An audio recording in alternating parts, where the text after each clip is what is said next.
ముంబైలోని కోకిలాబెన్ ఆసుపత్రిలో చికిత్స పొందుతున్నటువంటి ఏపీ ఉప ముఖ్యమంత్రి శ్రీ పవన్ కళ్యాణ్ గారిని సోమవారం సాయంత్రం మహారాష్ట్ర ముఖ్యమంత్రి దేవేంద్ర ఫడ్నవీస్ పరామర్శించారు. ఆయనతో కొద్దిసేపు మాట్లాడి ఆరోగ్య పరిస్థితిపైన ఆరా తీశారు. ఆయన పవన్ కళ్యాణ్ త్వరగా కోలుకోవాలని కూడా ఫడ్నవీస్ ఆకాంక్షించారు.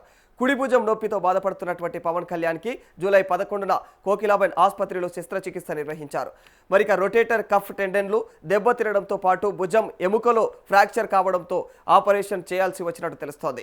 డాక్టర్ దిన్సా మరి పార్థివాలా నేతృత్వంలో వైద్యుల బృందం 3.5 గంటల పాటు శస్త్రచికిత్స నిర్వహించింది. ఇది విజయవంతమైందని, పవన్ కళ్యాణ్ కోలుకుంటున్నారని ఆసుపత్రి వర్గాలు తెలియజేస్తున్నాయి. అయితే పవన్ కోలుకోవడానికి 4 నెలల పాటు కూడా ఫిజియోథెరపీ అవసరమని చెప్పేసి కూడా వైద్యులు సూచిస్తారు ఉన్నారు. ఇప్పటికే ముఖ్యమంత్రి చంద్రబాబు నాయుడు గారు కూడా మరి ముంబై వెళ్లి పవన్ను అయితే పరామర్శించినట్టు తెలుస్తా ఉంది. పవన్ కళ్యాణ్ సర్జరీ జరిగినటువంటి విషయం తెలియడంతో జనసేన శ్రేణులు, అభిమానులు ఆయన త్వరగా కోలుకోవాలని సోషల్ మీడియాలో శుభాకాంక్షలు తెలియజేస్తున్నారు.